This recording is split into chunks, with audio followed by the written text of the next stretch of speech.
Com direto do plenário e já com imagens do plenário do Supremo Tribunal Federal com a entrada dos ministros para o início da sessão desta quarta-feira, que vamos acompanhar a partir de agora, ao vivo, como sempre, direto do plenário. Sentemos.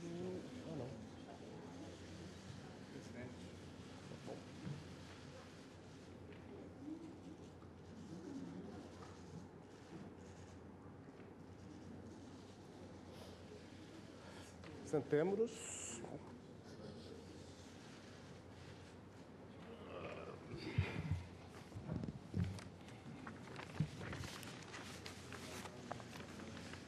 Boa tarde a todos. Declaro aberta a 31ª sessão ordinária deste plenário do Supremo Tribunal Federal.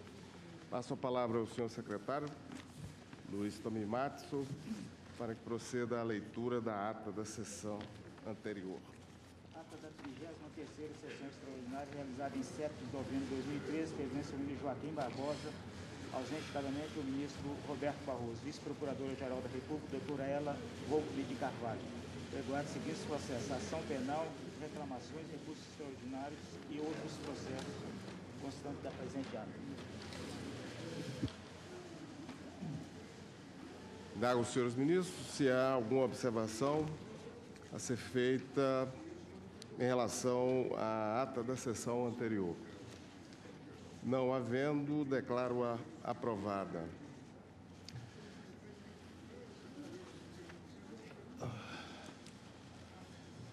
Senhores ministros, chamo a julgamento os segundos embargos, ou melhor, os embargos de declaração, nos embargos de declaração na ação penal 470. Chamo, em primeiro lugar, os embargos de declaração opostos pelo réu Breno Fischberg, que é da relatoria do ministro Roberto Barroso. Senhor presidente, trata-se de segundos embargos de declaração opostos por Breno Fischberg contra o acórdão proferido pelo plenário do Supremo Tribunal Federal, que em 4 de setembro de 2013 acolheu parcialmente os primeiros embargos para redimensionar a pena a ele aplicada. Os fundamentos da decisão ora embargada encontram-se sintetizados em sua ementa, que leio para vossas excelências. Embargos de declaração, ação penal originária, valorações discrepantes dos mesmos fatos em prejuízo de corréu que obteve 4 votos pela absolvição. Contradição interna sanável em sede de embargos de declaração. 1. Os embargos de declaração não se prestam a promover uma rediscussão ampla acerca dos fatos e das opções teóricas assumidas pela Corte no julgamento do mérito da ação penal, de modo que não é mais cabível questionar de forma abrangente o sistema de votação adotado pela Corte na fase de dosimetria das penas. 2. A valoração desigual de operações de lavagem de dinheiro realizadas pelos sócios de uma mesma empresa, sem que se verifique no acórdão qualquer motivação plausível para tal desproporção, impõe o realinhamento da pena aplicada ao embargante.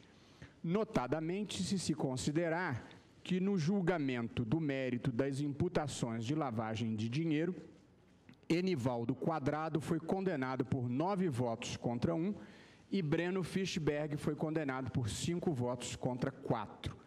Embargos de declaração parcialmente acolhidos para redimensionar a pena de Breno Fischberg. Neste recurso, aponta-se omissão do tribunal quanto à definição do regime inicial de cumprimento de pena e à possibilidade da substituição de que trata o artigo 44 do Código Penal. Com base nisso, requer-se o provimento dos embargos para sanar o alegado vício fixando-se o regime inicial aberto para o cumprimento da pena e procedendo-se à substituição da sanção privativa de liberdade por pena restritiva de direitos. É o relatório, presidente. Excelência continua. Excelência continua. Passo ao meu voto, que é muito breve. Conforme relatado, aponta-se omissão do tribunal quanto à definição do regime inicial de cumprimento de pena e à possibilidade de substituição da pena privativa de liberdade por penas restritivas de direitos.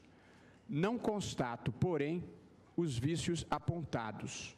No julgamento dos primeiros embargos de declaração, por maioria de votos, prevaleceu o entendimento de que a valoração desigual de operações de lavagem de dinheiro realizadas pelos sócios de uma mesma empresa, sem que se verifique no acórdão qualquer motivação plausível para tal desproporção, impunha o realinhamento da pena aplicada ao embargante. Esse realinhamento, observando as opções teóricas assumidas pela Corte, limitou-se a igualar as penas de Breno Fischberg e Enivaldo Quadrado pelo delito de lavagem de dinheiro. Tanto assim que, durante os debates, reafirmei que a proposta por mim apresentada ao plenário estendia ao embargante a mesma pena fixada para Enivaldo Quadrado.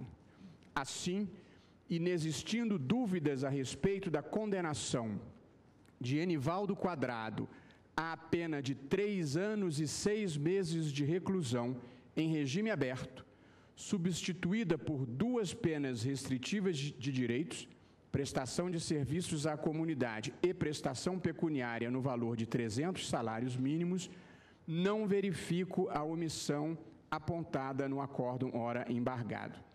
Nessas condições, presidente, rejeito os embargos.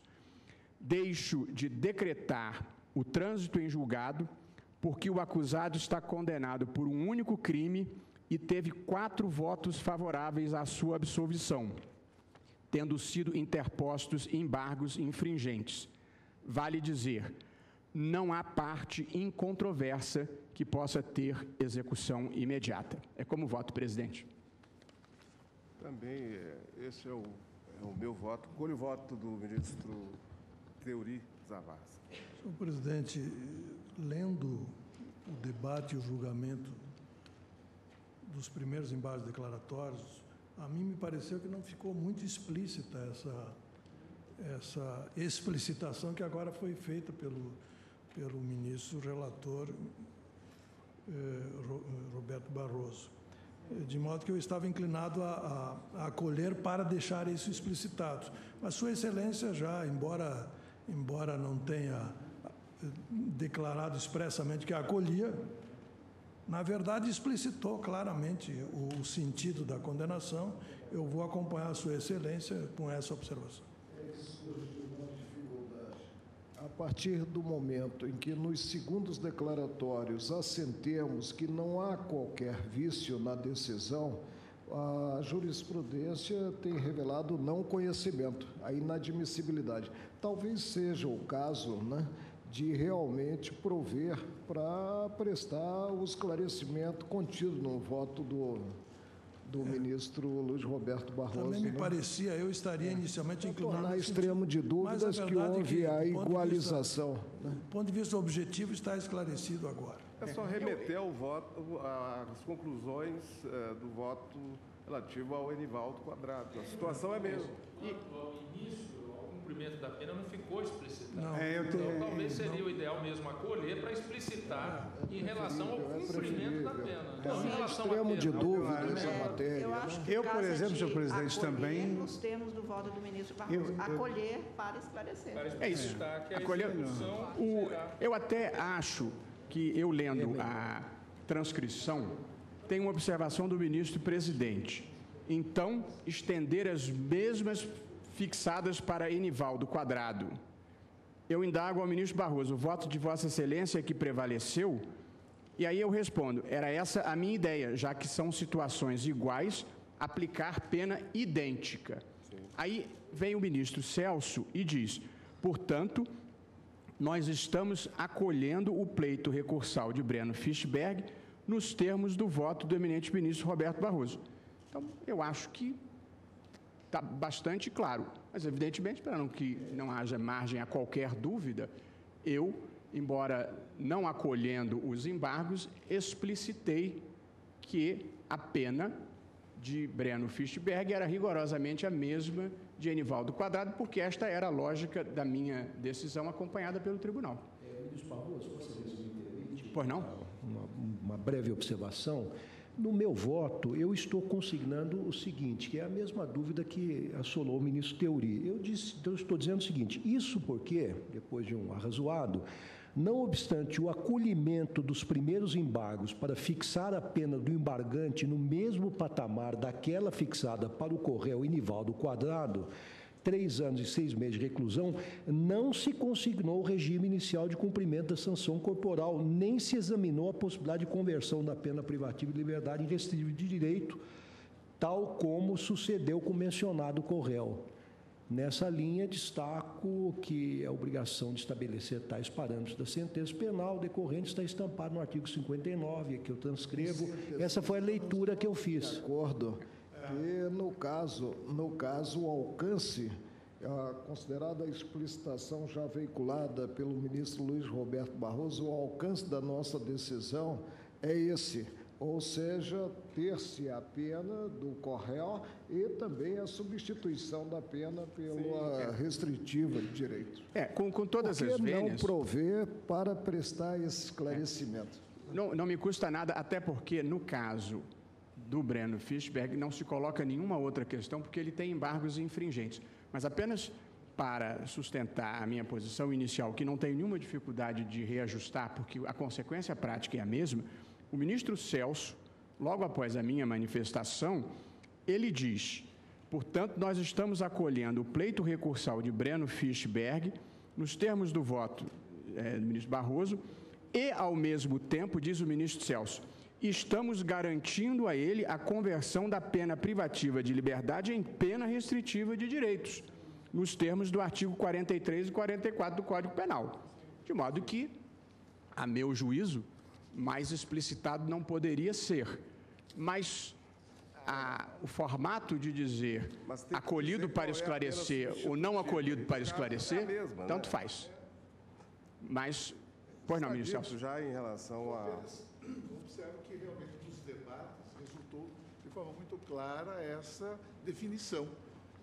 Com as várias intervenções que houve, ficou muito evidente que o tribunal, acompanhando o dissenso iniciado por Vossa Excelência, reconhecia circunstâncias favoráveis em favor do embargante Breno Fischberg e dizia que não haveria razão pela qual não se pudesse, desde logo, convertida a pena privativa em pena restritiva, definir-se, desde logo, a pena restritiva de direitos a ele aplicável. Ministro Celso, pois não. Mas é que não constou da parte dispositiva. Não constou da parte... Ficou nos debates, né? Por isso é que talvez seja interessante caminharmos no sentido de prover para tornar extremo de dúvida. E nesse caso, reajusta, ministro Barroso? Não? Você não se reajusta? Não tem nenhum problema. Provimento parcial para esclarecer, como temos feito de outras vezes. Eu releio. Sem alteração do conteúdo substancial da decisão, não é? A pena que foi aplicada. Como não é o caso de decretar... Não é? Sim, então, o dispositivo seria a substituição da pena por restritiva de direitos. 2 restritivas de direito alternativas à pena de prisão, sendo uma pecuniária no valor de 300 salários mínimos a serem pagos à entidade pública ou privada com destinação social e sem fins lucrativos a ser indicada na execução. E outra, a prestação de serviços à comunidade à razão de 1 hora de tarefa por dia. Essa foi seria esta a pena. Ok. Portanto, nós de acordo? Damos provimento parcial para esclarecer dessa forma. Ok. acolhidos parcialmente os embargos opostos por Breno Fischberg, para a ele estender a mesma pena aplicada ao réu Enivaldo Quadrado, inclusive quanto à forma de execução. Mas para esclarecer, não é? Porque, na verdade... Para o esclarecimento do ponto considerado omisso. Para esclarecer que a pena é esta e o regime é esse, Sim. certo? E a substituição. Para esclarecer o ponto específico, qual seja. Chamo agora a julgamento os embargos de declaração, nos embargos de declaração de Jacinto Lamas. Jacinto Lamas alega, em síntese, que a sua situação é idêntica à do co-réu João Cláudio Genu, cuja pena foi reduzida para que ficasse idêntica à pena aplicada aos parlamentares por ele auxiliados na prática dos crimes de lavagem de dinheiro narrados na denúncia. Pede que, tal como naquele caso, seja-lhe aplicada a mesma fração de aumento da continuidade delitiva aplicada ao parlamentar e co-réu Valdemar da Costa Neto, reduzindo-se, por via de consequência, a sua pena. Este é o relatório. O voto é o seguinte: como se percebe da leitura do relatório, o presente recurso reitera argumentos de mérito já analisados por este tribunal. A pretensão à equiparação de pena com a de co-réus é totalmente descabida, sendo certo que a situação do embargante não é igual à do co-réu João Cláudio Genu. A Corte decidiu, por maioria, reduzir a pena deste último réu, tendo em vista que a sua sanção era superior à dos parlamentares que foram por ele auxiliados. Não é o caso do embargante, cuja pena pela prática do crime de lavagem de dinheiro é inferior à do parlamentar Valdemar Costa Neto. Valdemar teve 5 anos e 4 meses e o embargante 5 anos. O pleito do embargante foi expressamente rejeitado, como ficou claro no acórdão, no qual destaca o seguinte trecho. Senhor presidente, o voto do ministro, ou melhor, o voto do ministro Roberto Barroso. Senhor presidente, o voto do ministro Theory, embora conclua pelo acolhimento dos embargos de declaração, não coincide no fundamento com a minha posição, porque no caso de Jacinto Lamas, ele não ficou com pena maior do que Valdemar. O meu critério foi de dizer que o réu, a quem o tribunal imputou menor culpabilidade, ficou com pena maior do que o suposto mandante. No caso Valdemar Jacinto, não aconteceu isso. Portanto, entendo e respeitando as razões do ministro Theory, apenas registro que o fundamento dele é diferente do meu. Ministro Ricardo Lewandowski, mas aqui, permita-me, parece que a situação de Jacinto Lamas é idêntica à do réu Genu, absolutamente idêntica. Ministro Roberto Barroso, no tocante a 1/3 e a 2/3, mas não no tocante à pena. Ministro Lewandowski, sim, aplicou-se a ele um atenuante, porque ele estaria cumprindo ordens apenas. Assim, senhores ministros, eu rejeito os embargos de declaração com o reconhecimento do seu caráter meramente protelatório. Como vota o ministro Barroso?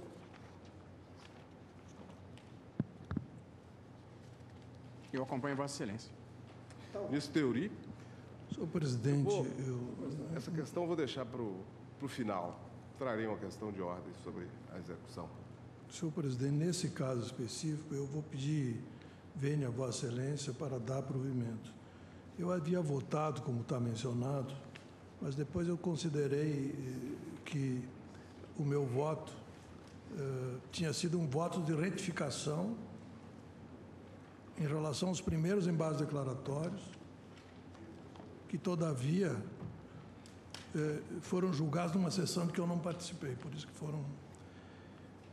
Eu penso que aqui, se nós fôssemos considerar rigorosamente, numa visão restritiva, eu acompanharia Vossa Excelência. Mas o tribunal, quando julgou os primeiros embargos de declaração, deu a esses embargos um conceito mais ampliado no que se refere a essas contradições em relação a situações semelhantes.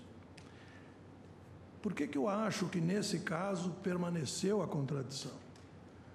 Porque o que se aferiu aqui para dizer que as situações eram diferentes foi o total da condenação. Quando, no meu entender,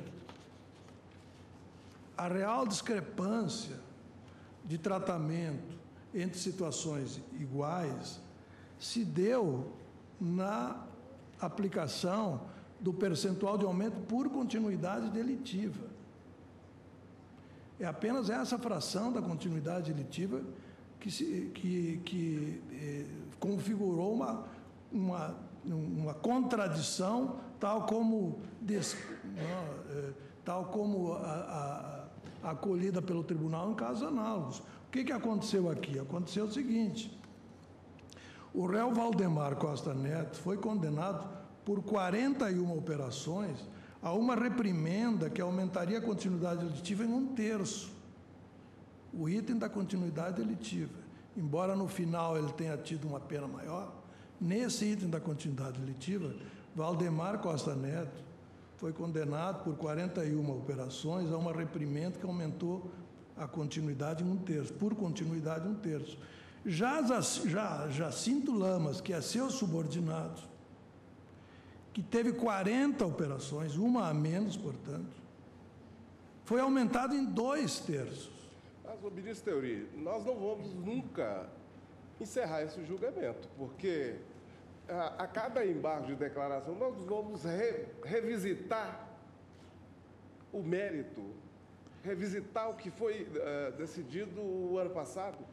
Senhor presidente, nessa questão de tratamento igualitário, o tribunal, quando julgou os primeiros embargos de declaração, deu essa configuração ampliativa ao âmbito dos embargos declaratórios. Eu estou me valendo disso para pedir todas as vênias a Vossa Excelência para, nesse caso, acolher esses embargos declaratórios, porque me parece que permaneceu sem enfrentamento adequado essa questão no que se refere ao item da reprimenda correspondente à continuidade delitiva.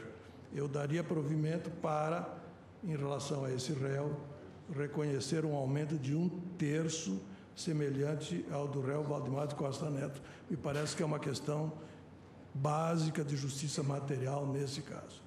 Não fosse assim, ter-se-ia aqui emprestar pelo menos um habeas corpus de ofício para sanar essa grave injustiça que, com a devida vênia, ocorre nesse caso.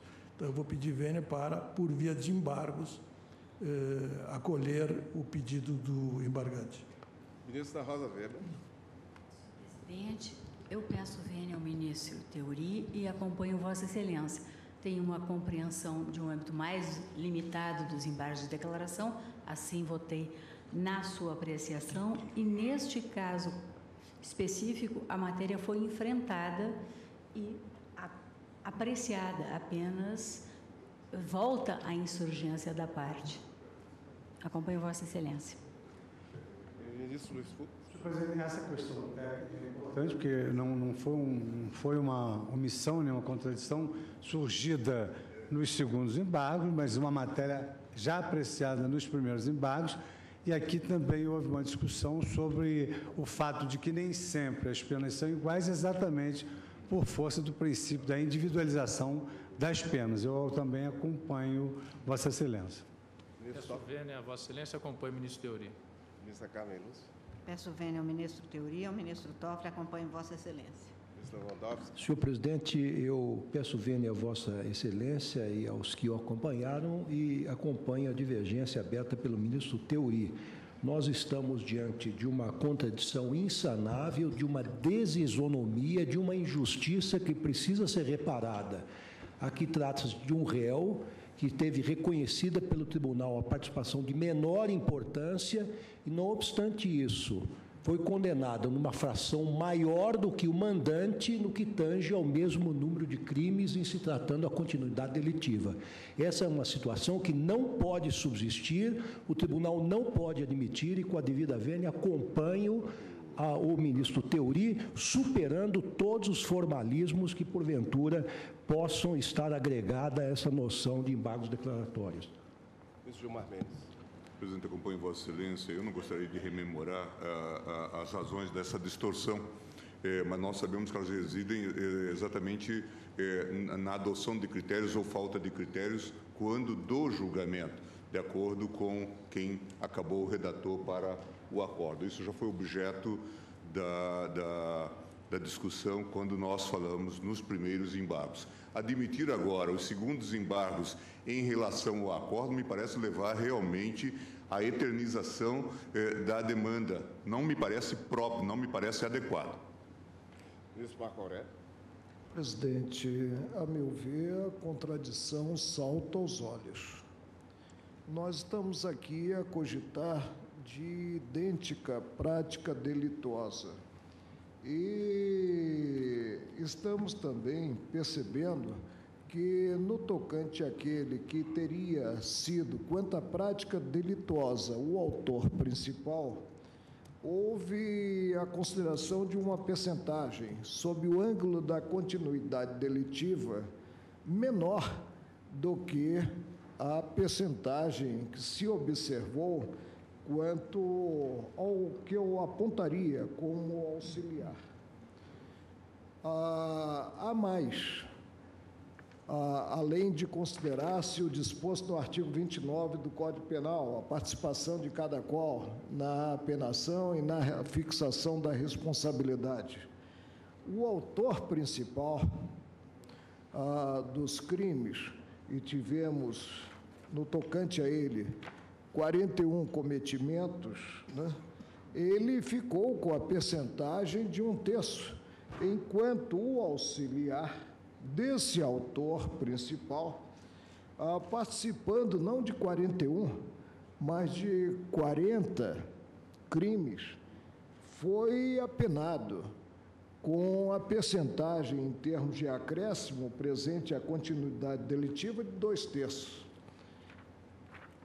O sistema, a meu ver, não fecha. O ministro Celso insistia em adotar o critério que é adotado pela jurisprudência, segundo o número de incidências. Não obstante, nesse caso, prevaleceu para Valdemar Costa Neto o voto do senhor revisor, que fixou o critério de aumento de 1/3. Por isso essa distorção. Bom, isso um eventual erro não justifica o outro, não é? Não, exatamente. Agora, persistir no erro, errar no Mano Oeste. Persistir no desacerto. A decisão, de qualquer forma, é do colegiado, né?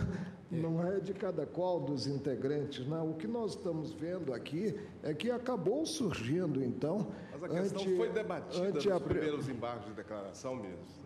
A questão foi debatida. Mas, de qualquer forma, como já ressaltado pelo ministro Theory, nós teríamos aí até mesmo, né, que observar, ante essa contradição, ante esse tratamento antisonômico, a possibilidade de implementar-se uma ordem de ofício. Eu vou pedir vênia, presidente, para não agasalhar esse descompasso que, para mim, salta aos olhos, como ressaltei no início de minha fala, e acompanhar o ministro Theory Zavascki.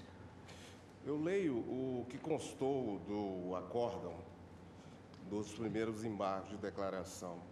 Inocorrente contradição ou desproporcionalidade na pena aplicada ao embargante, pois a sua participação nas práticas criminosas foi considerada extremamente relevante, o que afastou a possibilidade de aplicação do artigo 29, parágrafo 1º do Código Penal.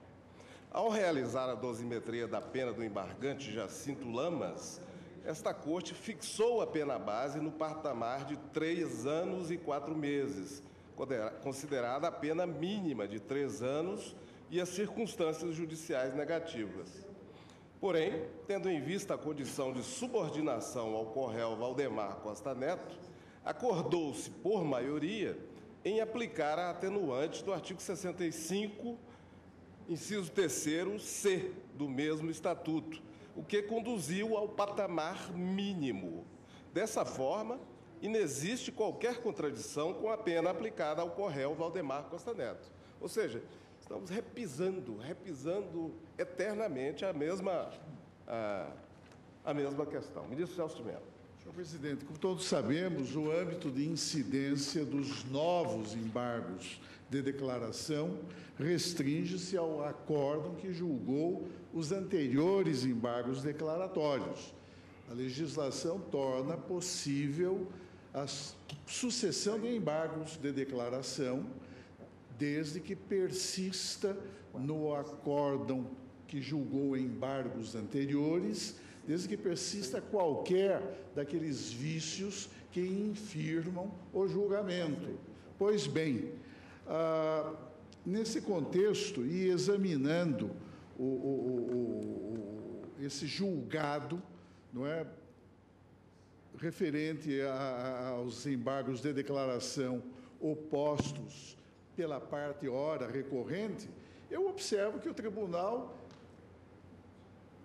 expressamente examinou esse aspecto. Isso não consta apenas da ementa, tal como Vossa Excelência acaba agora de reproduzir, mas também dos debates, tanto que houve divergência na prolação dessa decisão.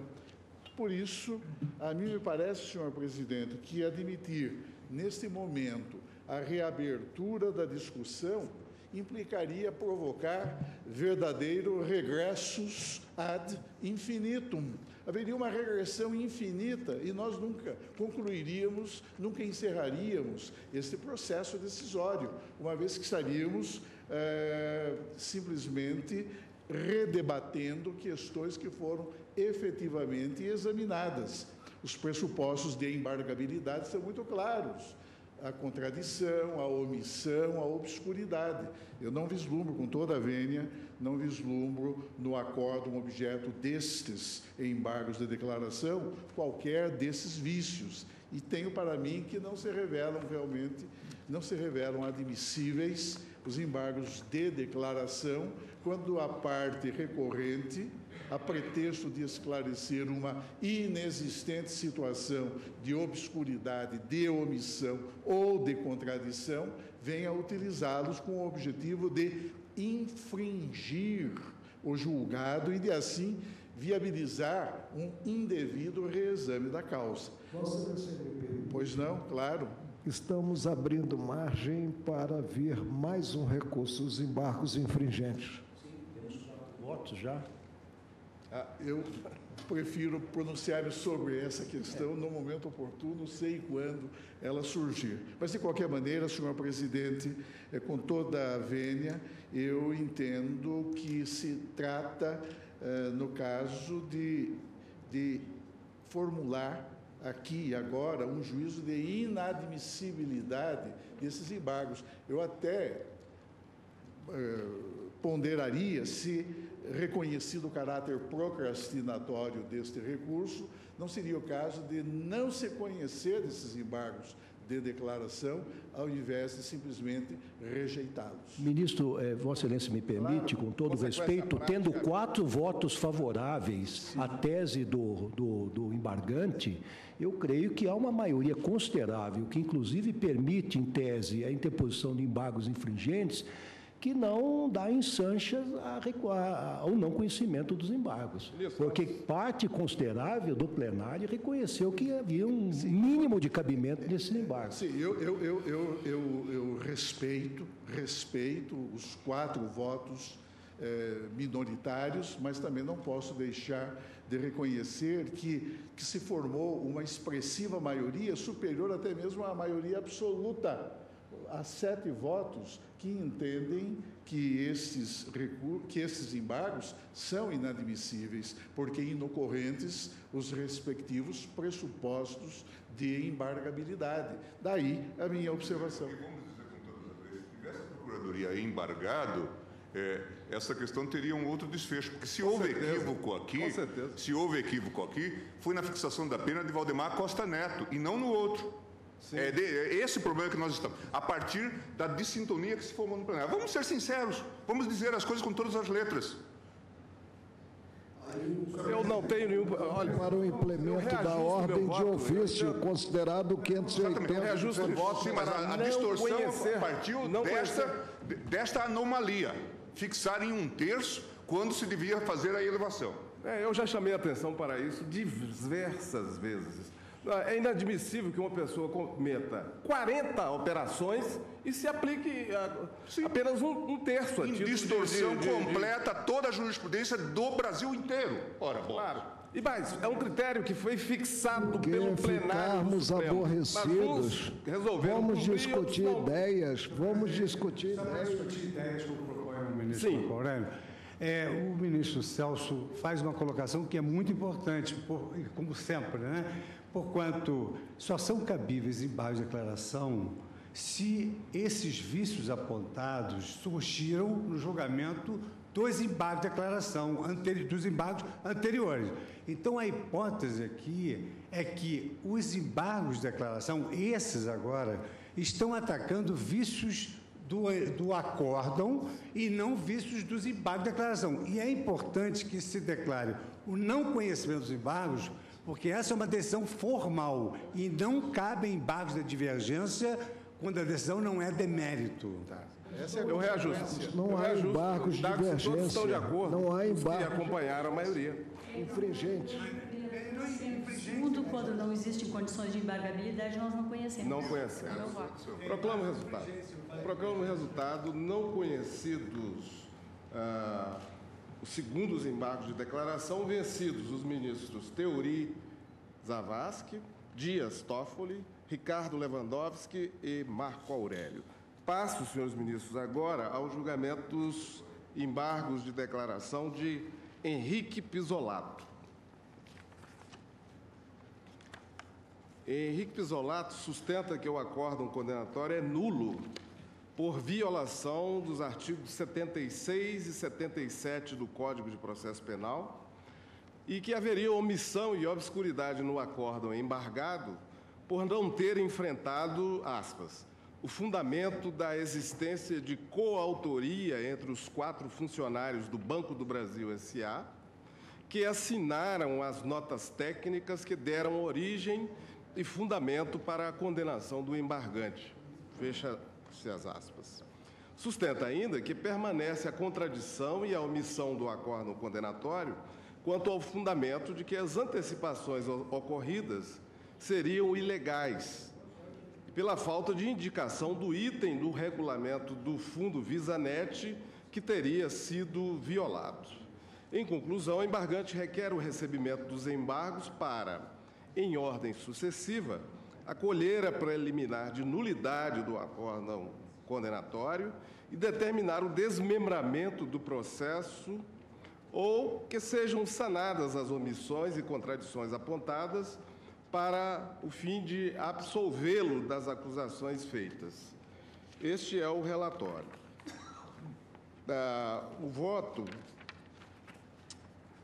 é o seguinte: o embargante reitera a alegação de que haveria violação aos artigos 76 e 77 do Código de Processo Penal, que estariam a impor o desmembramento da ação penal em face da existência de coautoria entre 4 funcionários do Banco do Brasil. É insistente o embargante quanto a esse tema.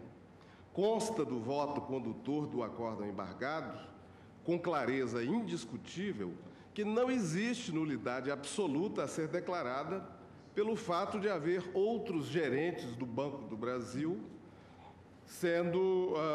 que estejam sendo investigados pelos fatos apurados na ação penal 470, como se pode verificar da leitura do trecho que cito em meu voto. Aspas. Senhor ministro Joaquim Barbosa, relator, do pedido de desmembramento do feito em relação ao embargante. O embargante sustenta que, nos termos do artigo 76 do Código de Processo Penal, seu julgamento deveria ocorrer no 1º grau de jurisdição, juntamente com outros suspeitos da prática do delito, todos sem prerrogativa de fórum perante esta Corte.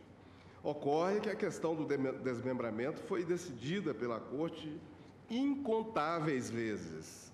Especificamente sobre esse mesmo pedido do embargante, o tribunal assim se pronunciou no julgamento do 20º agravo regimental interposto nestes autos. E aí eu cito, passo para o item 2 do acordo, da citação. A possibilidade de outros suspeitos virem a ser denunciados pelo mesmo delito, porque o agravante foi condenado no foro competente, não cerceia o direito de defesa, que foi amplamente garantido no curso desta ação penal. Fecho as aspas. Portanto, senhores ministros, está mais do que claro que foi afastada essa alegação de nulidade por violação dos artigos 76 e 77 do Código de Processo Penal, tese do desmembramento. Da mesma forma, não há omissão quanto à tese de que deveria ser indicado expressamente qual o item do regulamento do Fundo Visanet teria sido violado e que as antecipações seriam ilegais. Esse argumento foi expressamente analisado nas folhas 65.392 a 65.393 do voto condutor do acórdão, que cito, aspas, da alegada omissão e contradição relativamente a previsões do regulamento do Fundo Visanet, as antecipações realizadas em períodos anteriores e a provas que indicariam a ausência de desvios. O embargante alega que haveria omissão e contradição no acórdão embargado no ponto em que ficou consignado que não havia previsão no contrato firmado entre o Banco do Brasil e a DNA Propaganda de repasses de verbas do Fundo Visanet.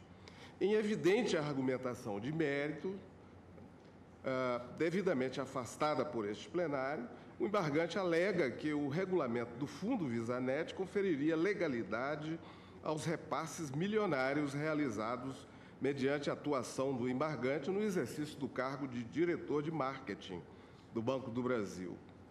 O mencionado regulamento não apenas foi analisado por este tribunal, como ainda foi citado em múltiplas passagens, em que se considerou, por exemplo, ter havido ampla violação das normas nele contidas.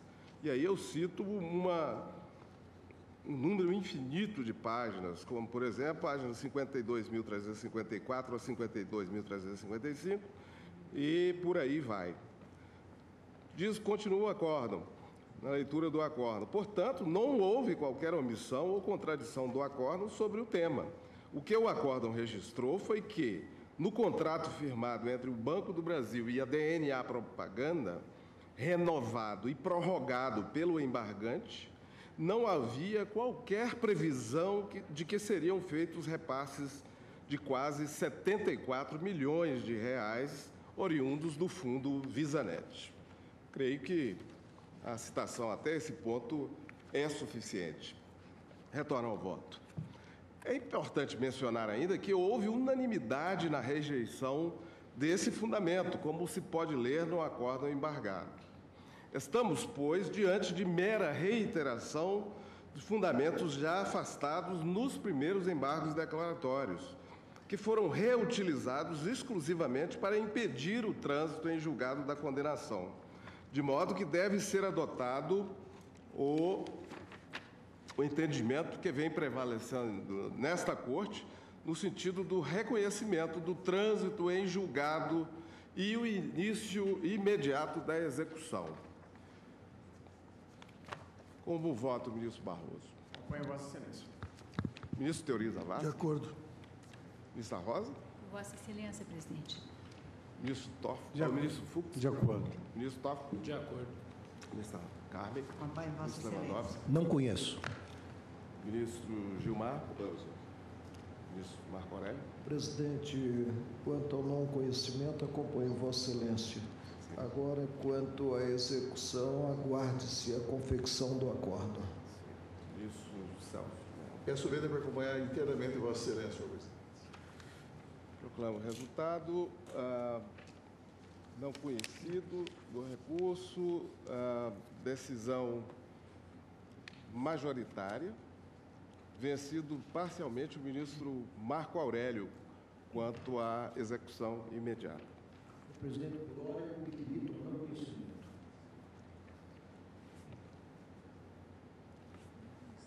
Do ministro Lewandowski, que não conhecia do recurso. Senhores ministros, passo agora...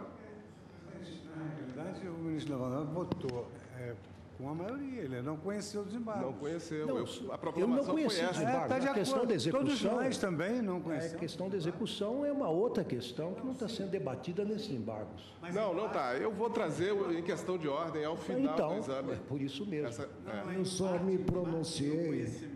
Eu só me pronunciei porque é uma máxima popular, segundo a qual quem cala consente.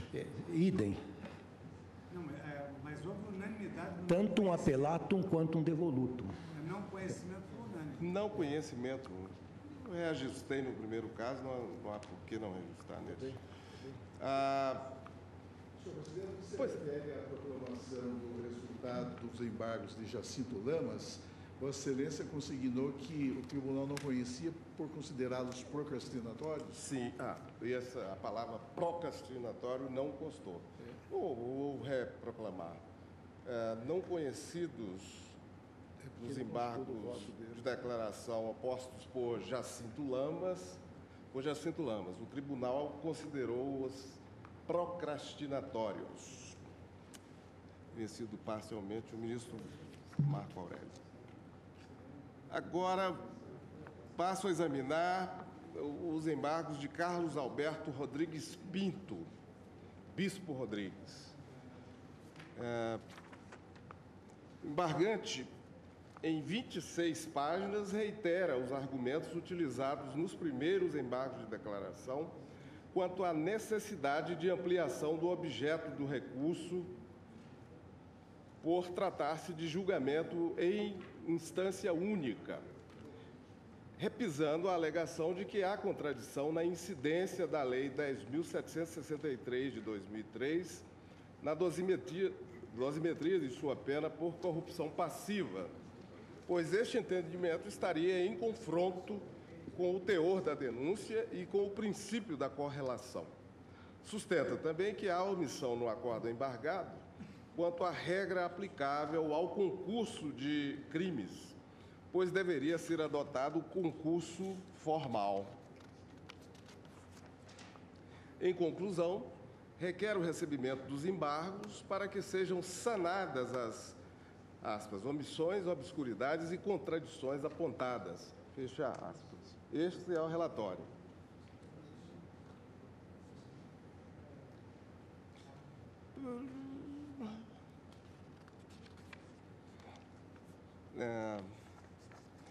O embargante reitera a alegação de que haveria omissão e contradição na fixação da pena segundo a Lei 10.763 de 2003. Essa temática foi exaustivamente examinada e afastada pela maioria dos integrantes desta Corte nos primeiros embargos. Não há omissão ou contradição a ser sanada. Com efeito, consta do voto condutor do acordo embargado, com muita clareza, que não há contradição interna no acórdão condenatório no tocante à adoção da Lei 10.763 de 2003, como se extrai da leitura de trecho que eu cito abaixo, aspas. Quando passo a leitura de um trecho que se consta já embaixo da página 5 do voto. Quando foi em dezembro de 2003, eu não sei se o Delúbio ou o presidente nacional do meu partido, Valdemar, disse para mim: olha, vai nesse endereço, manda buscar no banco o dinheiro para você pagar a dívida do partido no Rio de Janeiro. Para reforçar, transcrevo o trecho do voto proferido pelo ministro revisor do julgamento de mérito desta ação penal, conforme consta de folhas 58.243 do acórdão embargado. Leio o trecho, transcrevo o voto do ministro revisor. Mais adiante, a página 7, trecho grifado, leio, aspas, Os denunciados Valdemar Costa Neto, Jacinto Lamas e Antônio Lamas, juntamente com Lúcio Funário e José Carlos Batista, montaram uma estrutura criminosa para a prática de crimes de corrupção passiva e de lavagem de dinheiro. O recebimento de vantagem indevida motivada pela condição de parlamentar federal do denunciado Valdemar Costa Neto tinha como contraprestação o apoio político do Partido Liberal, PL, ao governo federal. Nessa linha, ao longo dos anos de 2003 e 2004, os denunciados Valdemar, Jacinto e Antônio Lamas, estou achando que esse trecho está... Há um equívoco aqui nessa citação. Já mais abaixo. Já o caso do embargante Bispo Rodrigues foi assim narrado pelo Procurador-Geral da República na peça inaugural desta ação penal. Disse o Procurador-Geral: além da estrutura delituosa arquitetada e implementada por Valdemar Costa Neto, Jacinto Lamas, Antônio Lamas, Lúcio Funário e José Carlos Batista para viabilizar a venda de apoio político do PL, o ex-deputado federal Bispo Rodrigues também recebeu vantagem indevida do núcleo Marcos Valério em troca de suporte político. O denunciado Bispo Rodrigues é presidente do PL no estado do Rio de Janeiro e segundo vice-presidente no âmbito nacional. O recolhimento da propina comprovada materialmente nos autos foi efetuado pelo intermediário Célio Marques Siqueira, motorista do deputado federal Vanderval Lima dos Santos, do PL de São Paulo.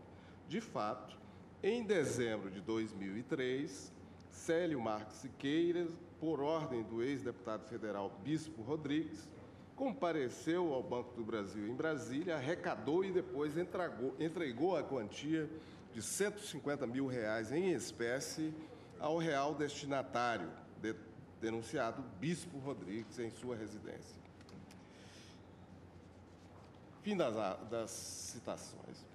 Digo eu, essa alegação de contradição interna foi A alegação de contradição interna foi exaustivamente debatida ao longo de 2 sessões durante o julgamento dos primeiros embargos opostos pelo embargante, como se observa da leitura do acórdão de folha 64.333 a 64.405. Vê-se, inclusive, que houve diversos apartes durante o julgamento, dos quais eu destaco 3, feitos pelo ministro Celso de Mello, que bem resumem a questão. Diz lá, ministro Celso de Mello: não foi, porém, o que ocorreu neste caso, pois o agente não solicitou previamente a vantagem indevida. Limitou-se, segundo resulta da acusação penal e da prova que a corrobora, a receber a indevida vantagem em razão de ato de seu ofício. O próprio Código Penal acolhe a teoria da atividade em seu artigo 4º, quando define o tempo do crime. Qual é o tempo do crime? O tempo do crime é aquele em que se realizou a ação ou em que se deu a omissão.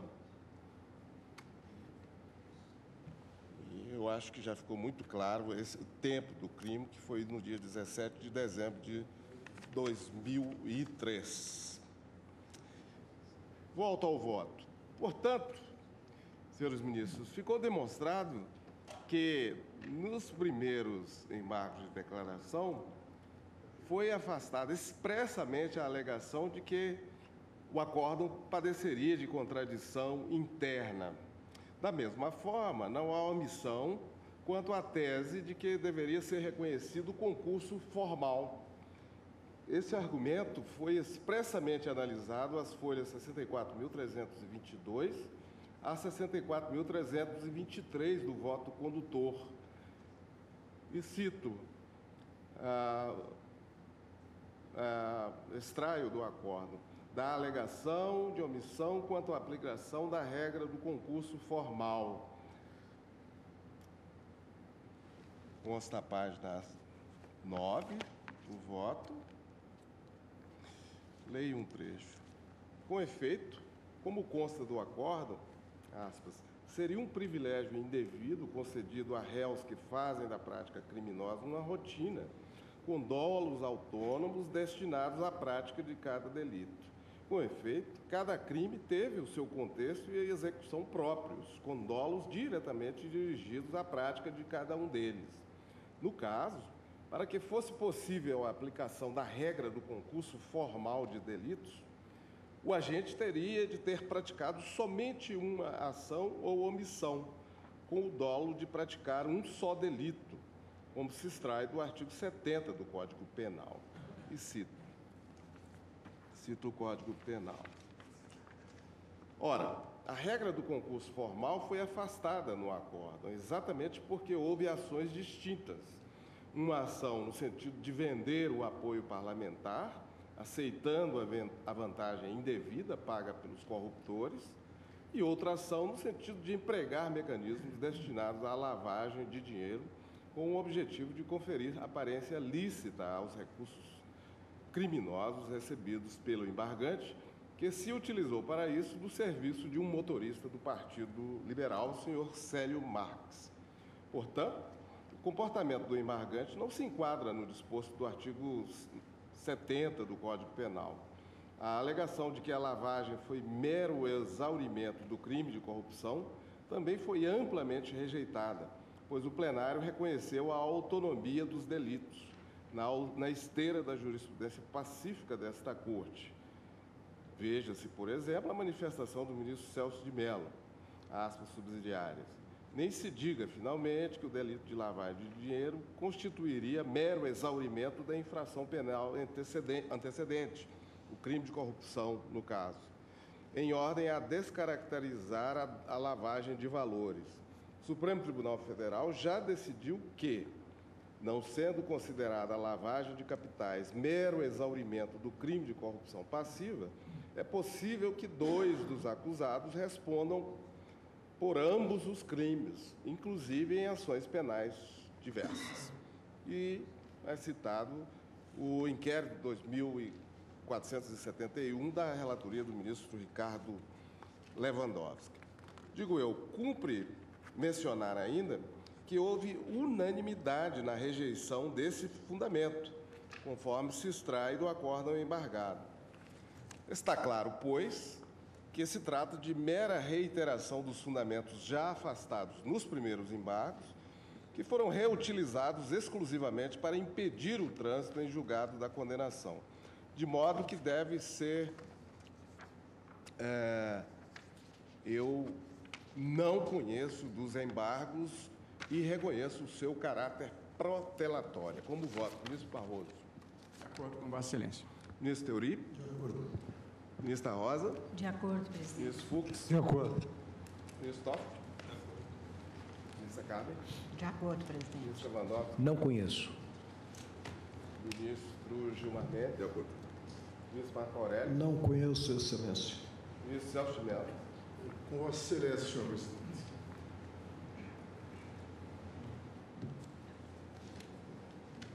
Não conhecidos os embargos, decisão unânime. E reconhecido o seu caráter protelatório. E reconhecido o seu caráter protelatório. Eu não assentei absolutamente nada, eu simplesmente não conheci dos embargos. Portanto, não, Vossa Excelência não acolhe a parte final da proclamação. Constou do meu voto o reconhecimento do caráter protelatório dos embargos. Ministro Marco Aurélio acompanha nessa parte? Sim, presidente. Apenas o não conhecimento do recurso. Então, decisão majoritária.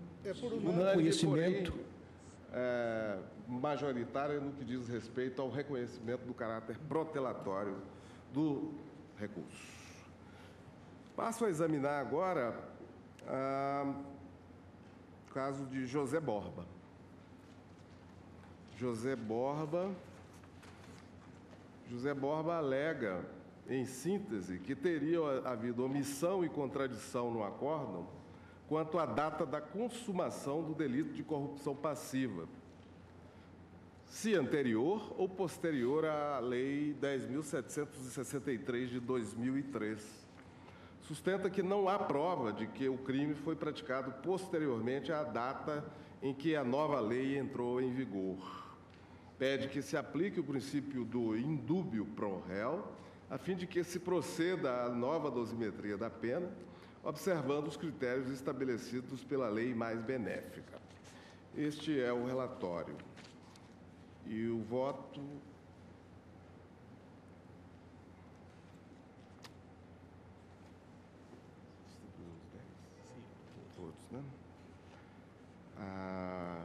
Como se percebe da leitura do relatório, o presente recurso reitera argumentos de mérito já analisados por este tribunal.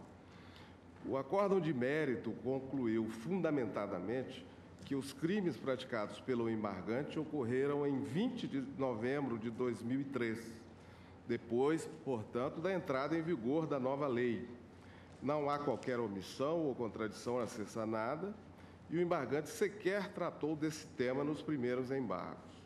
Ante o exposto, eu não conheço dos embargos de declaração e reconheço o seu caráter meramente protelatório. Como eu voto? Ministro Barroso. Ministro Teori. Ministra Rosa. Vossa Excelência, presidente. Ministro Fux. Vossa Excelência. Ministra Carla. Também não conheço. Não conheço. Ministro Marco Aurélio. Limito-me, presidente, ao não conhecimento do recurso. Com Vossa Excelência, senhor presidente. Não conhecido o recurso, decisão unânime. Vencidos parcialmente os ministros Marco Aurélio e Ricardo Lewandowski, quanto ao reconhecimento do caráter protelatório dos segundos embargos de declaração. Examino agora os embargos de Roberto Jefferson.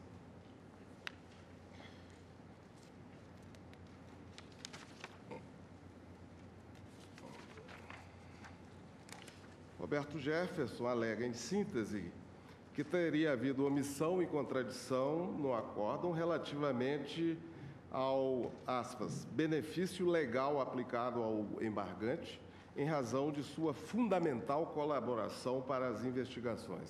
Fecha aspas. Pede que lhe seja concedido o perdão judicial previsto no artigo 13 da Lei 9.807, de 99. Alternativamente, pede que seja determinada a conversão da pena privativa de liberdade em restritiva de direitos, nos termos do artigo 4º da Lei 12.850, ou, ainda, ao menos seja aplicada a maior redução prevista em lei, que é de 2/3. Por fim, pede que eventual pena corporal seja cumprida em prisão domiciliar, tendo em vista, aspas, o quadro grave e irreversível comprometimento de sua saúde. Este é o relatório.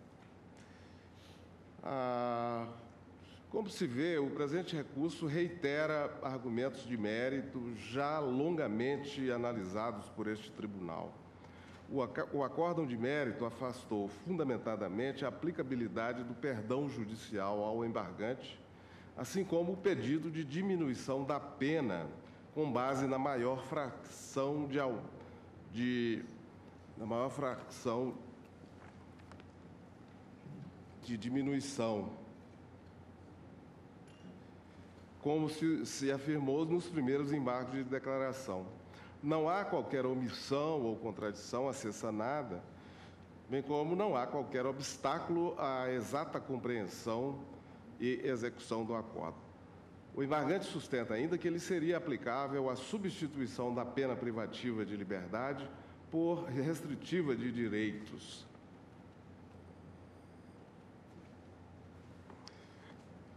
Cuja possibilidade foi estabelecida pelo artigo 4º da Lei 12.850. Porém, as mesmas razões que levaram este plenário a rejeitar a diminuição da pena na fracção legal máxima também impedem a aplicabilidade do benefício ora pleiteado, sobretudo pelo fato de a contribuição do embargante ter se limitado ao momento pré-processual, como constou expressamente do acórdão. Assim, a alegação não tem qualquer cabimento. Quanto ao argumento de que o embargante faz jus à prisão domiciliar em razão da fragilidade do seu estado de saúde, eu entendo que se trata de pleito que não guarda pertinência com o acórdão embargado e cuja formulação terá lugar de forma pertinente na fase de execução da pena que foi-lhe aplicada. Em razão do que vem de ser exposto, eu não conheço dos embargos de declaração e reconheço o caráter meramente protelatório da sua interposição. É como voto. Ministro Barroso. De acordo com Vossa Excelência. Ministro Theory. De acordo. Ministra Rosa. Com Vossa Excelência, presidente. O ministro Fux. Senhor presidente, eu queria pedir, vênia Vossa Excelência, para fazer aqui uma breve observação quanto a esse último aspecto remanescente referente a esse documento novo, que é um laudo médico que foi acostado. Sim. Eu verifico que, efetivamente, Vossa Excelência tem razão, no sentido de que o artigo 117 do Código Penal, da Lei das Execuções, perdão, ele somente admite o recolhimento do beneficiário de regime aberto em residência particular quando se tratar de condenado a cometer doença grave. Quer dizer, no caso específico, ele foi condenado ao cumprimento da pena de 7 anos e 14 dias de regime inicial semiaberto. Então, não se aplicaria mesmo essa possibilidade. Entretanto, eu faço aqui uma digressão, porque a jurisdicionalização da execução, ela só surgiu e não ficou só no campo administrativo exatamente pela necessidade do resguardo de alguns direitos fundamentais. Eu cito aqui alguns acórdãos da nossa Corte, apenas para sugerir a Vossa Excelência que conste do acórdão, porque há vários acórdãos do ministro Carlos Aires, ministro Eros Grau, sobre a tutela da dignidade no momento da execução da pena, e ao final eu faço apenas uma conclusão de que conste do acórdão, muito embora a Vossa Excelência não conheça, mas conste do acórdão que, caso apurada a execução, a impossibilidade de assegurar tratamento médico adequado ao apenado no estabelecimento onde será cumprida a pena, dever-se-á deferir o cumprimento da reprimenda em regime domiciliar, aplicando-se analogicamente o artigo 117.2 da Lei de Execuções Penais, em razão desse documento novo trazido. Ministro Fux, eu não tenho absolutamente nada contra isso, só que eu acho que não é o momento adequado. Pois não. Essa questão será examinada no momento da execução, seja pelo relator, seja pelo juiz a quem será delegada a execução. Deixando claro que a competência para o processo de execução penal pertence originariamente ao Supremo Tribunal Federal. Essa questão, a própria Constituição. Eu trarei também nessa questão de ordem que eu trarei ao final. Vossa Excelência vai trazer ao final ou eu acompanho Vossa Excelência? Vou trazer. Toda a delimitação da execução, da delegação, trarei. Ministro Toffoli. Ministra Carmen. Também, presidente, de acordo. Ministro Levantado. Não conheço. De acordo, ministro Macorelli. Presidente, não conheço do recurso quanto ao perdão, à diminuição da pena e também a substituição da pena restritiva da liberdade pela restritiva de direitos, matérias apreciadas anteriormente. Agora, quanto ao regime de cumprimento da pena, digo que se trata de algo ligado ao mérito, ao julgamento da ação penal, e que há uma impossibilidade, sob a minha ótica, a técnica jurídica, de se projetar a elucidação da matéria para a execução. E não emitimos, pelo menos não me lembro de ter discutido a possibilidade de se caminhar para o regime domiciliar ao invés de se ter o regime semiaberto. A doença grave do acusado é notória. Nós temos que se diagnosticou algo maligno e, evidentemente, qualquer um de nós pode deixar essa vida terrena antes de o acusado ser também dela afastado. E há o disposto no inciso 2 do artigo 117 da Lei de Execução Penal, ao prever o regime domiciliar em se tratando de acusado e condenado portador de doença grave. Por isso, eu peço vênia a Vossa Excelência e aos colegas que o acompanharam para admitir os declaratórios quanto a esse tema e acionar o disposto nesse inciso para fixar, desde agora, o regime domiciliar. É como voto. Ministro Celso de Mello. Vossa Excelência, senhor presidente.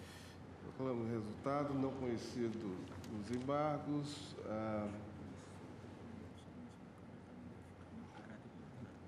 Decisão unânime. Com relação ao reconhecimento do caráter protelatório dos embargos, ficaram vencidos os ministros Ricardo Lewandowski e Marco Aurélio. O ministro Marco Aurélio fica vencido em maior extensão por admitir, já na fase dos embargos de declaração, a aplicabilidade do artigo 116 da Lei de Execução Penal. 117, perdão. Ministro, passemos ao exame dos embargos de Valdemar Costa Neto.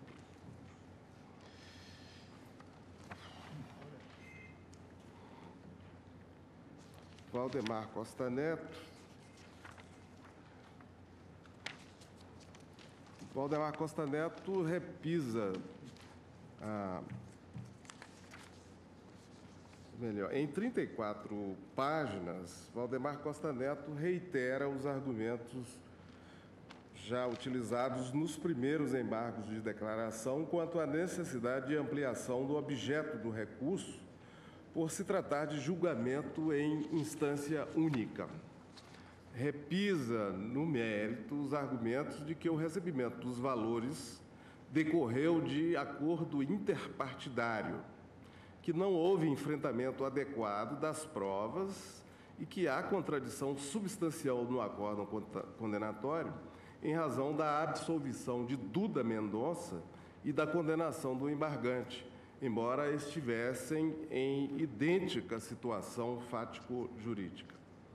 Ao final, pleiteia que sejam recebidos e acolhidos os embargos de declaração para, aspas, que sejam sanadas essas omissões, contradições e obscuridades, a fim de que seja reconhecida a existência do acordo político-financeiro, origem e móvel dos repasses recebidos, como também seja reconhecida a existência de provas válidas de que quaisquer desses valores repassados por qualquer forma a garanhuns tenha sido transferidos ao embargante, aplicando a mesma inteligência que resultou na absolvição do co-réu Duda Mendonça, fecha aspas. Este é o relatório. O voto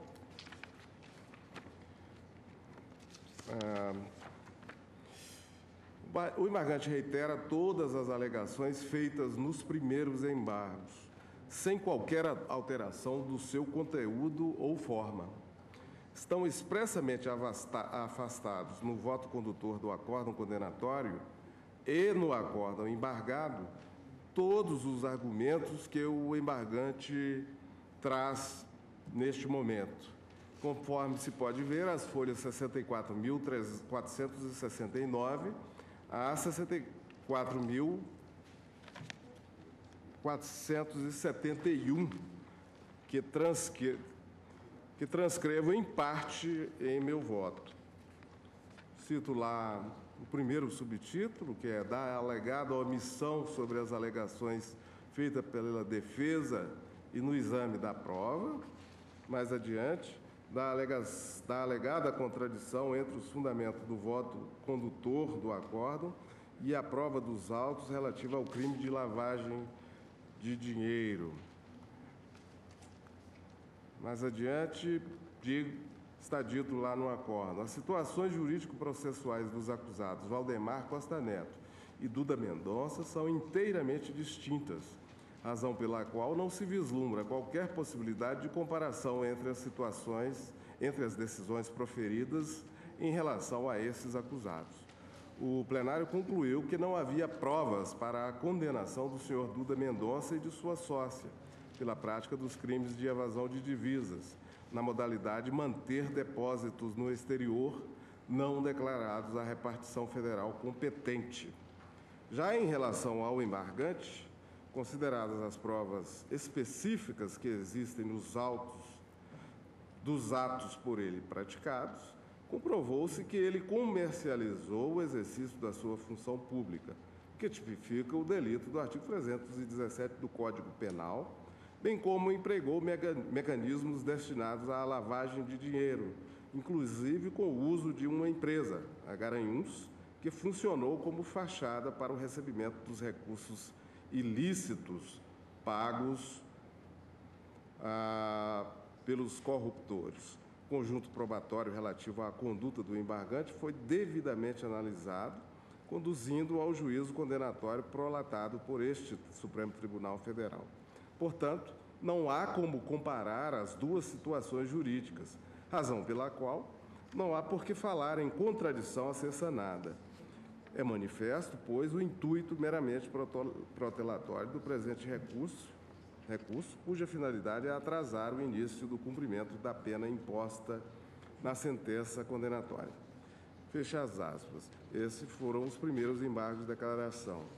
Digo eu agora, como se vê, não há omissão, contradição ou obscuridade quanto às teses suscitadas pelo embargante. Trata-se de mera reiteração dos fundamentos já afastados nos primeiros embargos. Por isso, eu não conheço dos embargos e reconheço o caráter meramente protelatória do recurso. É como voto. Ministro Barroso. De acordo com Vossa Excelência. Ministro Theory. De acordo. Ministra Rosa. Com Vossa Excelência, presidente. Ministro Fux. Vossa Excelência. Ministro Toffoli. De acordo. Ministra Carla. De acordo, presidente. Ministro Lewandowski. Não conheço. Ministro Gilmar Mendes. Ministro Marco Aurélio. Limito-me, presidente, a não conhecer do recurso. Ministro Celso de Mello. Com Vossa Excelência, senhor presidente. Proclamo o resultado. Não conhecido o recurso, decisão unânime, vencido parcialmente com relação ao reconhecimento do caráter protelatório do recurso, vencidos os ministros Ricardo Lewandowski e Marco Aurélio. Examino agora o recurso do réu Pedro Correia.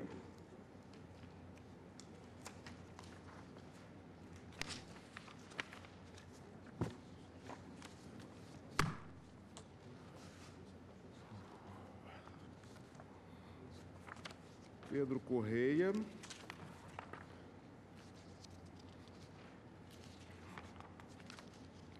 Pedro Correia alega, em síntese, que ainda persistem alguns dos vícios indicados nos primeiros embargos de declaração e destaca que, primeiro, haveria omissão pela falta de apreciação de importante fundamento da defesa, consistente na impossibilidade de correção de erro material em prejuízo do acusado, em recurso exclusivo da defesa, de forma que sua pena base deveria ser mantida em 2 anos, e não 2 anos e 6 meses, como ficou definido no julgamento dos primeiros embargos declaratórios.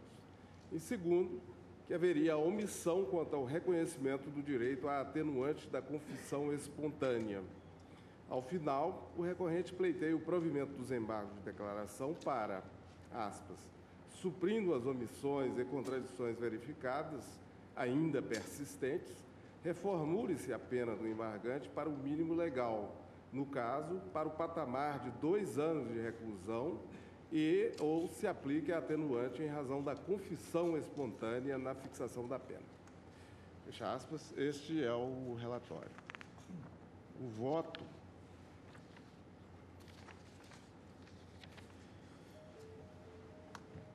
é o seguinte: o embargante reitera a alegação de que haveria erro de cálculo na dosimetria de sua pena, que deveria ser corrigido para fixá-la pelo delito de corrupção passiva em 2 anos e não 2 anos e 6 meses, como ficou definido. Os primeiros embargos opostos pelo embargante foram rejeitados à unanimidade. Está expressamente afastada no voto condutor do acórdão embargado a alegação de que estaria configurado erro material, como se verifica pela leitura do trecho que eu cito. Está dito, ministro Joaquim Barbosa, da alegação de erro material na dosimetria da pena aplicada pelo crime de corrupção passiva. O embargante aponta erro material no cálculo da pena pelo crime de corrupção passiva no tocante ao voto do ministro revisor, visto que fixou a pena base em 2 anos e 6 meses, quando deveria ser de 2 anos. A alegação é improcedente. Não há dúvida de que a pena efetivamente fixada foi a de 2 anos e 6 meses, conforme fundamentação lançada às folhas 58.252 a 58.253. Esta foi a pena aplicada e acompanhada pela maioria do plenário, conforme constou da proclamação do resultado e da ata de julgamento. Aliás, a demonstrar a ausência de contradição, observo que os corréus condenados pela prática do mesmo crime, no mesmo período, os corréus Pedro Henri Neto, Valdemar Costa Neto, Romeu Queiroz, também tiveram as suas penas fixadas em 2 anos e 6 meses, nos termos do voto do ministro Ricardo Lewandowski, e relativamente ao réu Pedro Henri, nos termos do voto da ministra Rosa Weber. Portanto, não há qualquer erro material a ser corrigido no acórdão embargado. O ministro Ricardo Lewandowski esclareceu: verifiquei que, no áudio, claramente falei em 1 ano e 6 meses. Aqui consta só 1 ano, quer dizer, faltaram 6 meses. Mas, na somatória final, a pena ficou aritmeticamente redonda. Digamos assim, 2 anos e 6 meses de reclusão, mas mais 25 dias multa. Eu, até para não tomar tempo da corte, como estava esclarecendo apenas um erro material, não li o voto, mas o ministro Marco Aurélio, com a sua acuidade de sempre, pegou essa questão, mas não há nenhuma alteração do resultado. Fecha aspas. Portanto, ficou claro que não houve omissão na apreciação desse fundamento.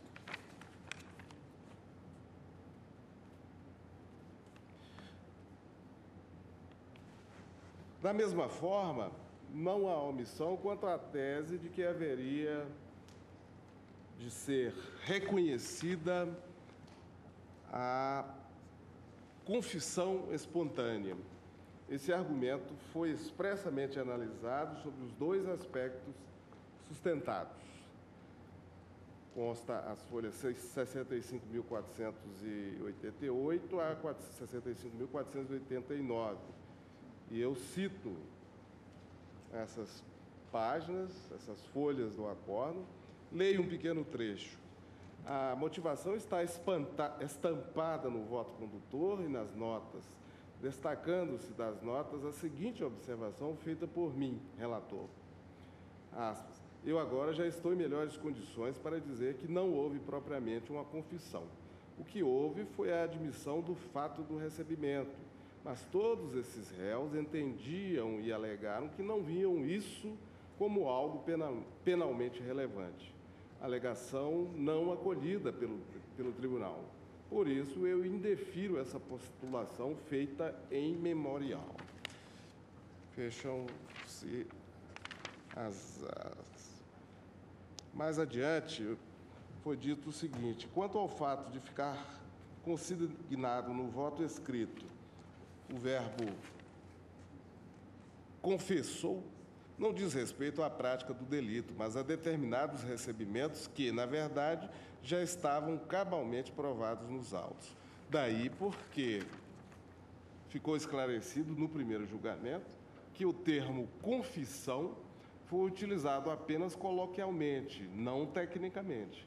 Assim, improcede a pretensão de conferir a essa expressão efeito jurídico alheio ao significado real dela decorrente e já expressamente consignado no acórdão condenatório. Fecho a citação. Está evidente, pois, senhores ministros, que se trata de mera reiteração dos fundamentos já afastados nos primeiros embargos e que foram reutilizados exclusivamente para impedir o trânsito em julgado da condenação, de modo que deve ser adotado o entendimento que vem prevalecendo nesta Corte pelo reconhecimento do caráter protelatório desses embargos. Eu, portanto, não conheço dos embargos e reconheço o seu caráter meramente protelatório. Ministro Barroso? De acordo. Ministro Teori? De acordo. Ministra Rosa? De acordo, presidente. Com Vossa Excelência, presidente. Ministro Toffoli? Ministra Carla? De acordo, presidente. Não conheço. Limito-me, presidente, ao não conhecimento. Vossa Excelência, senhor presidente. Proclamo o resultado. Recurso não conhecido, decisão unânime. Quanto ao reconhecimento do caráter protelatório do recurso, ficaram vencidos parcialmente os ministros Marco Aurélio e Ricardo Lewandowski. Passo agora ao recurso de Pedro Henri.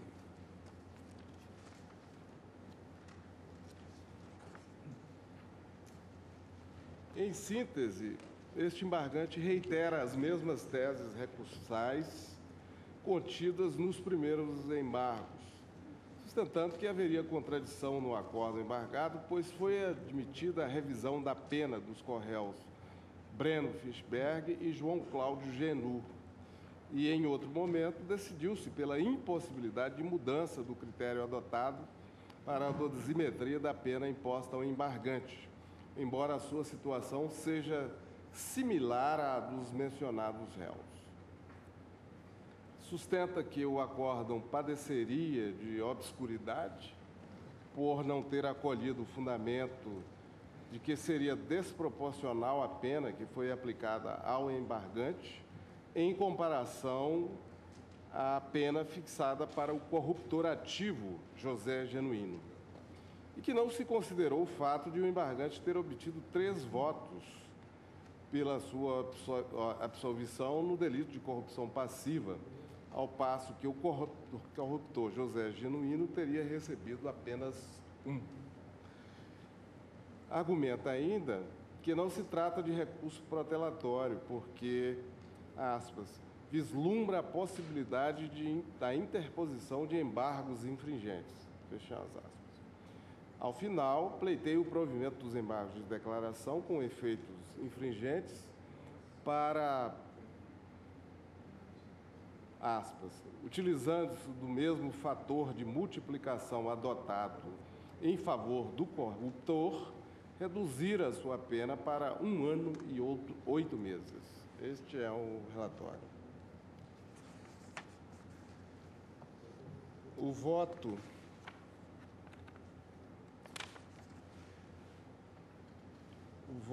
é o seguinte: o embargante reitera a alegação de que haveria ofensa ao princípio da proporcionalidade na aplicação da sua pena quando comparada esta com aquela fixada para o co-réu José Genuíno.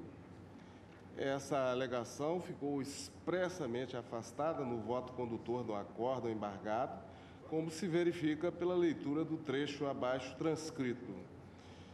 Aspas, da alegação de contradição e desproporcionalidade na dosimetria. O embargante, prosseguindo no intento de ver alterada a sua condenação, sustenta também que a sua pena seria contraditória e desproporcional se comparada à dos co-réus José Genuíno, agente tido como corruptor, cuja pena base foi de 3 anos e 6 meses, enquanto a pena final do embargante foi de 2 anos e 6 meses.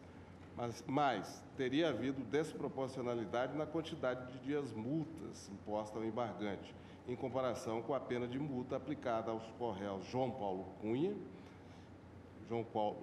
e Marcos Valério. Enfim, aponta contradições que estariam a macular o acórdão relativamente à pena aplicada a co-réus em comparação com a que lhe foi aplicada.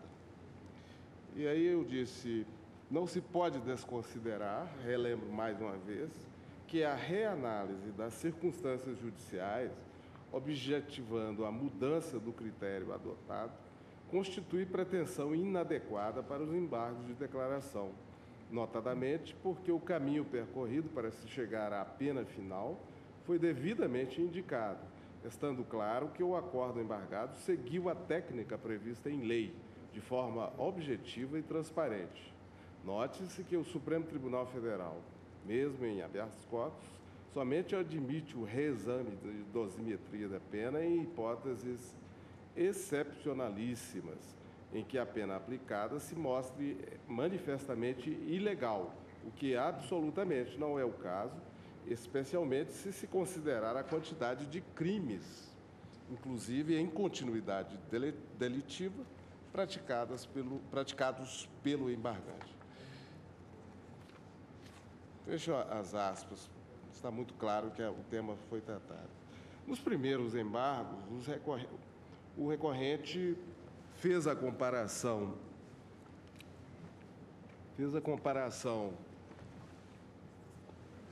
entre a sua situação processual e a do co-réu José Genuíno. Desta feita, sustenta, apenas para dar aparência de inovação ao seu segundo recurso, que haveria contradição no acórdão, porque a sua situação jurídico-processual é idêntica àquela reconhecida para os co-réus Breno Fischberg e João Cláudio Genu, os quais tiveram as penas reduzidas nos embargos declaratórios que opuseram. Porém, também sob esse enfoque é evidente o propósito protelatório. Durante o julgamento, como Vossas Excelências devem recordar, a aplicação da solução dada a esses dois casos para a redução da pena do embargante foi taxativa e unanimemente rejeitada na análise do seu recurso. E mais, esta Corte, ao acolher em parte os recursos de Breno Fischberg e João Cláudio Genu, deixou expressamente afastada a hipótese de extensão dos efeitos infringentes para outros co-réus. Com efeito, assim se pronunciou o ministro Roberto Barroso, prolator do voto condutor do acórdão quanto ao co-réu Breno Fischberg, quando em discussão a possibilidade de existir outras situações similares à dos citados réus. E aqui eu cito, como Vossas Excelências podem receber, eu cito o voto do ministro Barroso, que se conclui da seguinte maneira, aspas, mas nesse caso, como no caso Genu, que também é diferente dos outros pela circunstância de que é o único caso em que o intermediário ficou com a pena maior do que o mandante. Único caso. Fecho as aspas. Lembro que, por ocasião do julgamento dos embargos de declaração opostos por João Cláudio Genu, foi esclarecida a razão da revisão da pena imposta àquele réu. Reconheceu-se, por voto majoritário, a contradição interna no acórdão condenatório em razão da adoção de diferentes frações para a causa de aumento do artigo 71, continuidade delitiva, no momento da fixação da pena para os mandantes e para aquele embargante, que seria um mero intermediário. Constou, assim, do acórdão embargado que se tratava de situação excepcionalíssima, conforme trecho que reproduzo. Ministro Barroso, o elemento distintivo que estabeleci aqui, e talvez seja o que melhor preserve o tribunal, foi dizer: esse é o único caso em que o intermediário teve pena maior do que a do mandante, com certeza. Desse modo, é uma situação objetiva que distingue esse caso de todos os demais, a meu ver. Fecho as aspas. E concluo: não há qualquer contradição ou obscuridade no acórdão embargado, razão pela qual eu não conheço do recurso e reconheço o seu caráter puramente protelatório. Como voto, ministro Barroso?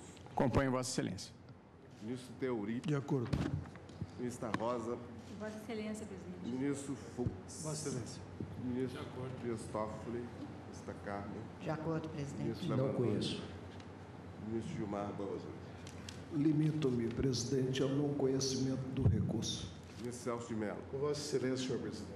Proclamo o resultado. Recurso não conhecido, decisão unânime.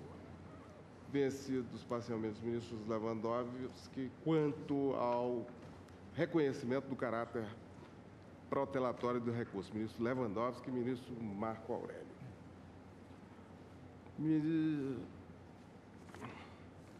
Senhores ministros, eu proponho uma pausazinha. Resta apenas um dos embargos e em seguida examinamos a questão de ordem. Está suspensa a sessão por 30 minutos.